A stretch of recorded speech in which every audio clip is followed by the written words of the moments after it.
नमस्कार, मी राजा कदम. भोवताल या यूट्यूब चॅनलमध्ये आपलं स्वागत आहे. आपण सध्या देशामध्ये बघितलं तर सगळीकडे राजकीय वातावरण एवढं ढवळून निघालेलं आहे की आपण बघितलं तर आपल्या लक्षात येईल, राजकारणाला हवे, लाचारांचे थवे, चुलीत गेली निष्ठा, आम्हीच अकलेचे दिवे, अशा पद्धतीचं वातावरण आपल्याला सगळीकडे पाहायला भेटतं. आता हेच बघा, छगन भुजबळ एकीकडे मुख्यमंत्र्यांनी घेतलेले निर्णय मला मान्य नाहीत, मुख्यमंत्र्यांनी आम्हाला विश्वासात न घेता निर्णय घेतले म्हणून ओबीसी एल्गार मेळावे दुसरीकडे आयोजित करतात, परंतु सरकारनं दिलेलं मंत्रिपद मात्र सोडायला तयार होत नाहीत, सत्तेला चिटकून बसतात. ही एक प्रकारची लाचारीच आहे. काही दिवसापूर्वीचा काळ असा होता की या देशाला लाल बहादूर शास्त्रींसारखा एक रेल्वे मंत्री भेटला होता. लाल बहादूर शास्त्रींनी या देशामध्ये कुठल्या तरी रेल्वे पट्टीवर एक अपघात झाला म्हणून स्वतःला जबाबदार धरत एकदम रेल्वे मंत्री पदाचा राजीनामा देऊन टाकला होता. हे दिवस आता राहिले नाही, ही निष्ठा आता राहिलेली नाही, ही जबाबदारी स्वीकारण्याची वृत्ती आता राहिलेली नाही. उलट जबाबदारी दुसऱ्यावर ढकलून देणं आणि सत्तेची पदं आपल्या पदरात पाडणं, अशा पद्धतीचं वातावरण देशामध्ये सर्वत्रच आपल्याला पाहायला मिळतं. या देशाचे पंतप्रधान नरेंद्र मोदी आदल्या दिवशी एका सभेमध्ये जाहीर आरोप करतात की एनसीपीच्या अजित पवारांनी 70,000 कोटी रुपये सिंचनाचा घोटाळा केला आणि दुसऱ्याच दिवशी हे 70,000 कोटीचा सिंचन घोटाळा करणारे अजित पवार भाजपाच्याच मंत्रिमंडळामध्ये महाराष्ट्र राज्याचे उपमुख्यमंत्री आणि अर्थमंत्री म्हणून शपथ घेतात. दुसरीकडे हेच अजित पवार नरेंद्र मोदीवरती आरोप करताना खालच्या पातळीवर जाऊन म्हणतात की ज्या माणसाला स्वतःची बायको सांभाळता येत नाही, ज्या माणसाला स्वतःचा संसार नाही, त्या माणसाला देशाचा कारभार, देशाचा संसार कसं सांभाळावा हे काय खाक कळणार आहे. तेच अजितदादा पवार 84 वर्षाच्या आपल्या काकाला डावलून सत्तेच्या लाचारपोटी नरेंद्र मोदींचं नेतृत्व स्वीकारतात आणि त्यांच्याच पक्षाच्या सरकारमध्ये उपमुख्यमंत्रीपद आणि अर्थमंत्रीपद घेऊन काम करायला सुरुवात करतात. ज्यांच्या पाठीमागे झड+ सुरक्षा आहे, ज्यांचा आप, ज्यांची दादागिरी ही अख्ख्या महाराष्ट्राला माहिती आहे, ते अजितदादा पवार ज्या वेळेस पंतप्रधानांचा कार्यक्रम राम मंदिराच्या नाशिकमधील काळाराम मंदिरामध्ये असतो त्यावेळेस बॉडीगार्डच्या लाईनमध्ये जाऊन उभं राहतात. याच्यापेक्षा लाचारी महाराष्ट्रानं याच्यापूर्वी कधीही पाहिलेली नाही.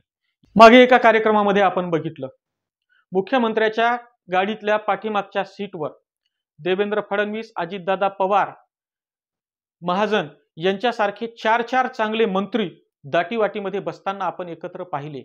हे कशाचं द्योतक आहे?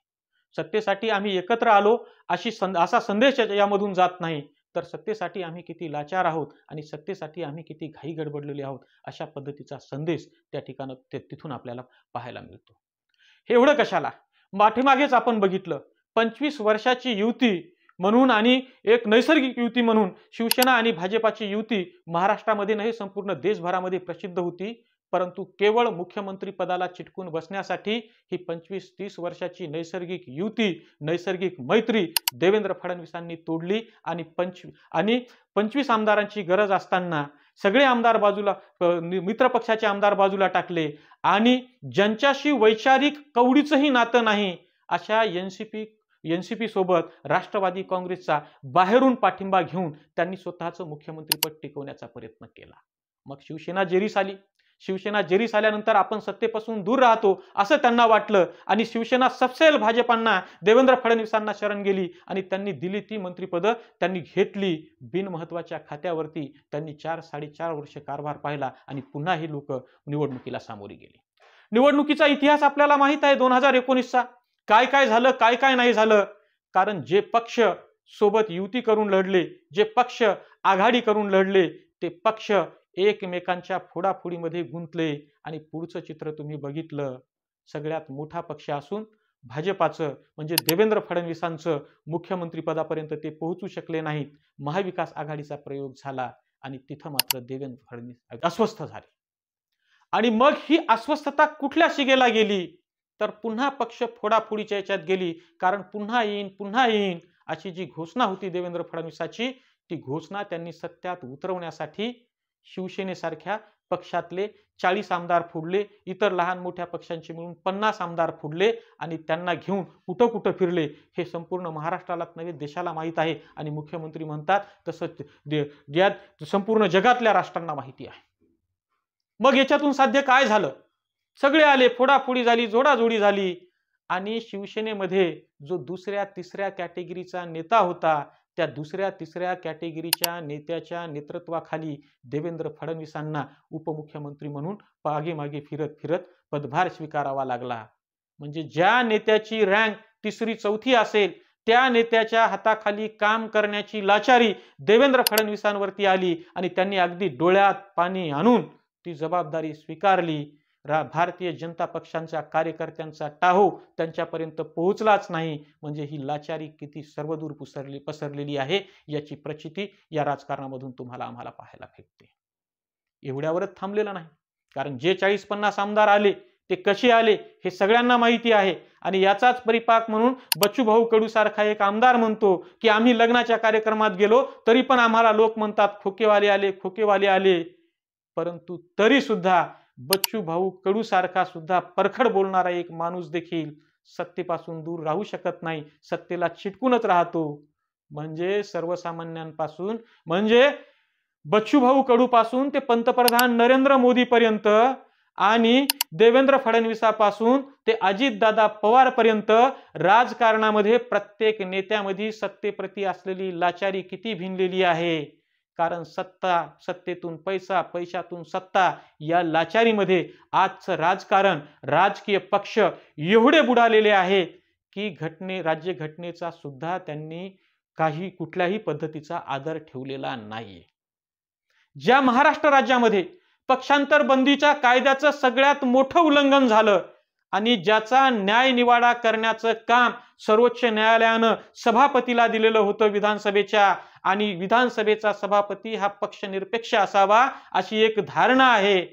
परंतु ज्या सभापतींना निर्णय द्यायचा होता पक्षांतर बंदी कायद्यामध्ये आणि ज्यांच्या विरोधात द्यायचा होता त्यांच्याच घरी निर्णय द्यायच्या आदल्या दिवशी जाऊन सभापतींनी चर्चा केली अशी कुजबूज संपूर्ण महाराष्ट्रात पसरलेली असताना त्याचं कोणालाही सुतक पडलेलं दिसत नाही. आणि ज्या माणसानं लोकशाहीची दिवसाढवळ्या पक्षांतर बंदी कायद्याची हत्या केली अशी चर्चा खुलेआम प्रसार माध्यमातून होते, खुलेआम जनतेमधून होते, त्याच माणसाला या देशाच्या पक्षांतर बंदी कायद्याचा अभ्यास करणाऱ्या समितीचं अध्यक्षपद दिलं जातं राहुल नार्वेकरांना. ही अजून लाजिरवाणी गोष्ट आहे. म्हणून इथून तिथून सगळे लाचार, सगळी लाचारी सत्तेप्रती, पैशाप्रती या देशामध्ये एकवटताना आपण पाहतो आहोत. आणि म्हणून सर्वसामान्य प्रामाणिक कार्यकर्त्यांचा, जनतेचा भ्रमनिरास झालेला आपल्याला पाहायला मिळतो. मग इथे प्रश्न पडतो, जर सगळीकडे टक्केवारीचीच भाषा होत असेल, सत्तेचीच भाषा होत असेल, पदाचीच भाषा होत असेल, पैशाचीच भाषा होत असेल, तर त्या देशातलं समाजकारण, राजकारण, प्रशासन व्यवस्था, अर्थकारण, शिक्षण व्यवस्था ह्या सगळ्या यंत्रणा रसातळाला गेलेल्या आपल्याला पाहायला दिसतात. मग प्रश्न पडतो, प्रामाणिक कार्यकर्त्यांनी कुणाकडे पाहून काम करायचं, कशासाठी काम करायचं, आणि जनतेनं आशा म्हणून कुणाकडे पाहायचं, जनतेनं कुणाच्या भरोशावर आपलं जीवन कंठायचं. जनतेनं हे राष्ट्र एकसंध आहे, हा राष्ट्राचा इतिहास उज्ज्वल आहे, भविष्यही उज्ज्वल असेल असा विश्वास कुणाकडे पाहून ठेवायचा हा प्रश्न आहे. हा गांभीर्यानं याचा विचार करा आणि उद्याच्या राजकारणाच्या दिशेमध्ये आपण काय योगदान देऊ शकतो याचाही विचार जरूर करा. धन्यवाद. हा व्हिडिओ आपणाला आवडला असेल तर भवताल हे यूट्यूब चॅनल सबस्क्राईब करा, लाईक करा, शेअर करा. पुन्हा पुन्हा आपल्याला असेच व्हिडिओ पाहायला मिळतील. धन्यवाद.